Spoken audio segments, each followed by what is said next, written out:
Dari Kak Gerald sendiri, boleh dong Kak Oke, di-share gitu langkah-langkah apa sih yang teman-teman seller bisa ambil untuk oke. mempersiapkan toko agar Mhm. makin siap Ramadan?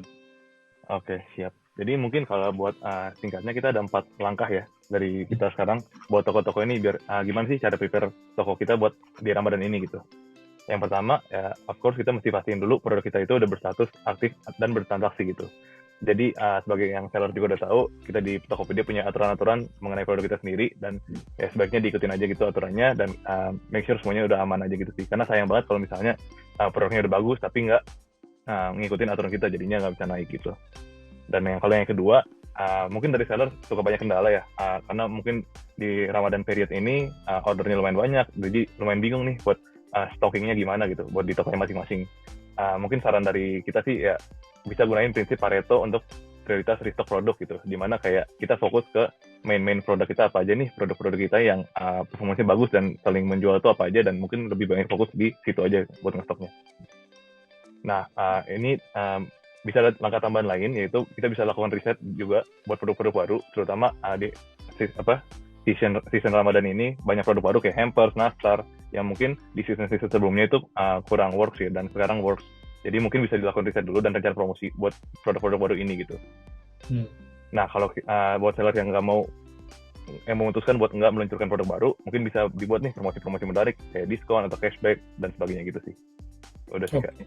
Nah, ngomong-ngomong produk potensial yang bisa dijual di Ramadan 2024, tentunya nggak afdol kalau kita nggak kilas Mhm. balik ya. Kira-kira produk-produk laris apa sih Mhm. yang ada di Tokopedia selama Ramadan 2023 atau tahun lalu? Ada Oke. apa aja nih Kak Giral?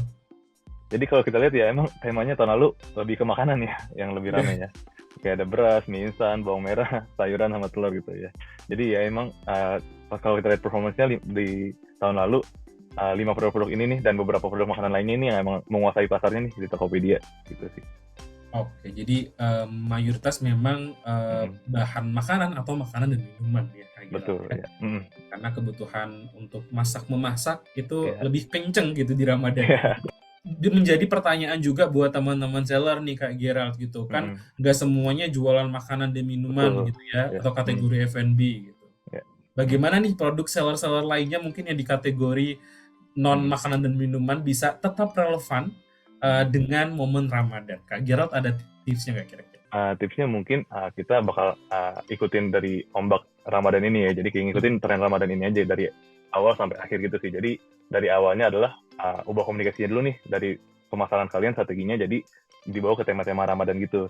Karena emang yang sekarang lagi naik adalah tema Ramadan. Jadi yaudah ikutin aja temanya dan siapa tahu bisa ngebantu buat bikin lebih menarik gitu. Yang kedua, mungkin bisa manfaatin fitur-fitur atau kayak bikin produk-produk seperti produk parcel atau produk bundling atau produk paket diskon dengan temanya Ramadan tadi ini gitu. Yang ketiga, kalau produknya udah ketemu, mau bikin apa, temanya udah bener, tema Ramadan, kalian juga mesti tambahin nih buat pemanis aja kemasan produk atau kartu ucapan yang spesial buat Ramadan karena emang ini lumayan gifting season ya Ramadan ini ya. Banyak orang yang beli barang buat kirim ke orang lain gitu. Jadi mungkin dengan adanya kemasan produk atau kartu ucapan spesial ini bakal sangat membantu buat bikin toko kalian lebih atraktif gitu sih di mata buyer. Kalau buat nextnya mungkin ya buat nambahin exposure lebih ke toko kalian, kalian bisa manfaatin channel-channel lain gitu. Seperti sosial media kayak TikTok dengan tema-tema Ramadan karena uh, mungkin algoritmanya sekarang adalah Ramadan, jadi mungkin bisa ngebantu ngebawa orang-orang ke toko kalian gitu. Dan kalau terakhirnya kalian bisa tawarin pilihan-pilihan promosi menarik juga nih kayak kupon toko cashback, diskon toko dan flash sale gitu kan.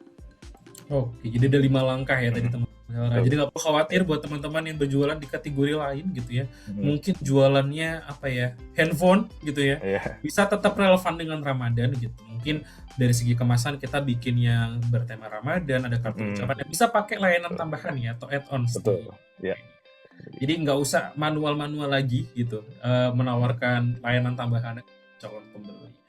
Jadi Ya. nggak perlu khawatir ya, tetap bisa relevan. Jadi kalau lihat dari performa-performa sebelumnya, ya emang produk hampers selama Ramadan ini lumayan bagus sih dan lumayan menjual. Jadi ya lumayan disarankan lah buat seller buat bikin hampers gitu. Iya. Ini juga sepertinya bisa menjawab tadi pertanyaan teman-teman seller ya, yang gimana Kak kalau misalnya kita jualannya non makanan dan minuman atau nggak bertema Ramadan lah ya produk Mm-mm. yang dijual sehari-hari. Ini bisa jadi salah satu strateginya gitu. Oh mungkin bisa dikemas dengan hampers produk-produknya agar bisa relevan, tetap relevan gitu. Kayak misalnya hampers yang jualan alat tulis bisa pakai hampers alat tulis gitu, mungkin dibuat hampers gitu ya. Hmm.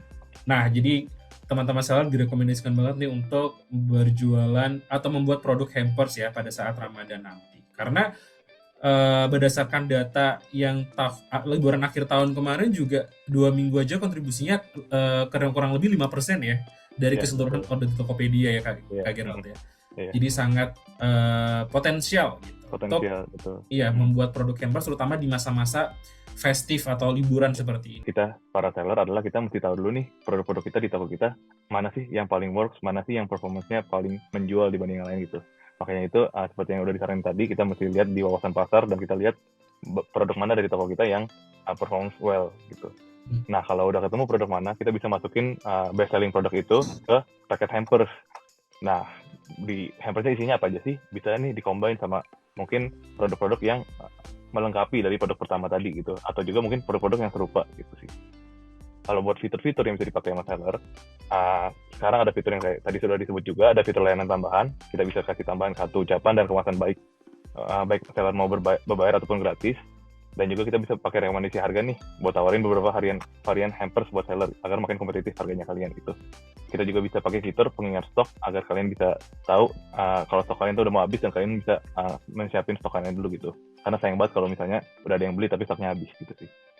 Ya, betul. Jadi kecolongan potensi penjualan ya Ya, nanti ya Kak sayang. Gerald ya gitu. Jadi jangan sampai deh gitu ya demand-nya ternyata lebih banyak, kita stockingnya kurang. Wah, ini lebih ke arah teknis gimana cara kita mengemas produk-produk yang udah ada di toko menjadi berbagai varian hampers ya Kak Gerald ya. Boleh diceritain nggak Kak, skenario kita siang hari ini apa nih? Skenario ini jadi ya seperti yang ada di sini aja ya, toko Medan Jaya. Jadi kayak contohnya dia tuh dikasihnya kita mau perbanyak variasi hampers di toko pakai beragam fitur promosi gitu. Jadi kita ada banyak fitur di sini dan kita mau sedikit gimana cara nih buat pakai fitur-fitur ini gitu. Nah, jadi contohnya kalau seperti di atas, contoh toko Medan Jaya, dia mengkategorisasi produknya ke dalam 2 kelompok seperti berikut, sorry. Ada yang fast moving sama slow moving. Fast moving itu adalah diffuser, karena dia mendominasi penjualan sebanyak 600, dan juga essential oil. Sedangkan kalau buat yang slow moving ada sabun tangan. Nah, buat yang kayak segini, jenis hamper seperti apa yang bisa dibuat ya di toko Medan Jaya. Jadi solusinya bisa dibagi 3 gitu sih. Jadi kayak ada hampers kisaran harga bawah, hampers kisaran harga menengah, dan hampers kisaran harga menengah ke atas. Oke. Jadi mungkin buat yang harga bawah dulu, toko Medan Jaya itu bisa menjual di fitur satuan tadi dengan harga 85.000, dilengkapi dengan fitur pelengkap produk juga yang sudah ada di Tokopedia ini, dan juga bisa ditabrakin lagi dengan promo seperti kupon cashback ataupun diskon toko. Kalau buat yang harga menengah, kita untuk mendorong penjualan produk slow moving ini nih gitu. Toko Medan Jaya ini dapat menggabungkan sabun tangan dengan diffuser jadi satu hamper seharga 100.000 agar lebih menarik di masa bayar juga gitu. Dengan fitur yang namanya bundling dari kita. Kalau buat yang harga ke atas, menengah ke atas, sorry, itu bisa berisi kombinasi dari ketiga barang ini nih. Jadi mungkin bisa ditaruh harganya 160.000, Toko Medan Jaya bisa buat kolaborasi hampers, isinya adalah 3 barang tadi gitu.